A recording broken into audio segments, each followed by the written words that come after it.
आणि यानंतरची बातमी आहे मुंबई महानगरपालिकेतून। मुंबई महानगरपालिकेमध्ये नव्या सत्ताधाऱ्यांचा वाद आता चव्हाट्यावरती आलेला आहे। मंगळवारी झालेल्या मुंबई क्लीन लीग कार्यक्रमामध्ये महापौरांच्या अनुपस्थितीत प्रोटोकॉलनुसार उपमहापौरांना मुख्य स्थान द्यायला हवं होतं अशी मागणी शिवसेनेनं केली आहे। महापौरांच्या अनुपस्थितीमध्ये उपमहापौर प्रमुख असतात ही बाब शिवसेना गटनेत्यांनी समोर आणली आहे।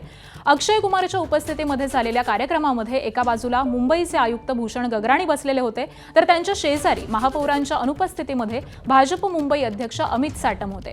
त्यानंतर मुंबई महापालिकेचे उपमहापौर संजय घाडी यांची आसन व्यवस्था होती। यावरती शिवसेना गटनेते अमेय घोले यांनी तीव्र आक्षेप घेत आयुक्तांना पत्र दिले आहे। त्याबरोबरच उपमहापौरांची माफी मागा असं देखील पत्रात म्हणण्यात आलंय।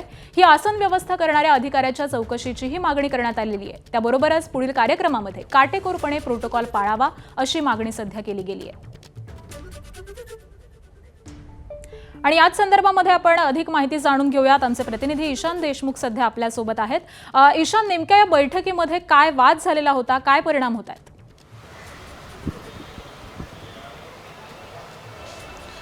आकांक्षा, नक्कीच काल एक महत्त्वाचा कार्यक्रम हा मुंबई महानगरपालिकेमध्ये पार पडला, पण तो जो कार्यक्रम होता तो प्रोटोकॉलनुसारच होणं अपेक्षित होतं। त्यामध्ये जर महापौर नसतील तर तिकडे उपमहापौर यांना महत्त्वाचं स्थान दिलं जातं आणि त्यांना प्रमुख म्हणजे प्रथम असल्यामुळे त्यांना तिकडे बसवण्यात येतं। पण कालच्या ह्याच्यात मुंबई भारतीय जनता पार्टीचे अध्यक्ष अमित साटम हे देखील उपस्थित होते। कुठेतरी त्यांना ती जागा देण्यात आली, त्यामुळे अमेय घोले यांनी तीव्र नाराजी व्यक्त केली। अमेय घोले हे शिवसेना पक्षाचे मुंबई महानगरपालिकेचे गट नेते आहेत। त्यांनी थेट आयुक्त भूषण गगराणी यांना पत्र लिहिलं आणि त्या पत्रामध्ये थेट त्यांनी नाराजी व्यक्त केली। त्याचसोबत ही आसन व्यवस्था ज्या अधिकाऱ्याने लावली त्यांनी थेट माफी मागावी, त्याचसोबत त्याच्यावरती चौकशी देखील व्हावी की ही आसन व्यवस्था अशी कशा प्रकारे करण्यात आली। आपण पाहिलं असेल तर एका बाजूला अमित साटम यांच्यावरती सातत्याने टीका होती की कशा प्रकारे त्यांचा जो वाढता इंटरफिअरन्स आहे महानगरपालिकेमध्ये त्यावरती देखील आता राजकीय वर्तुळामध्ये एक चर्चा रंगली आहे। तर दुसऱ्या बाजूला अमेय घोले यांनी अप्रत्यक्षरित्या नाव न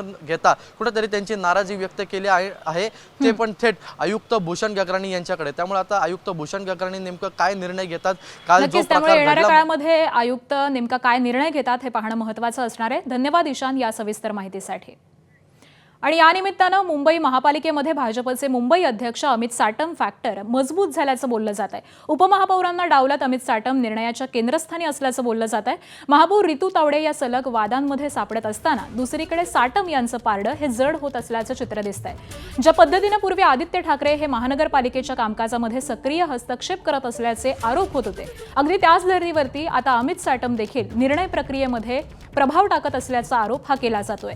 शिवसेनेकडून देखील अप्रत्यक्षपणे नाव न घेता यावरती टीका होत असल्याचं पाहायला मिळतंय।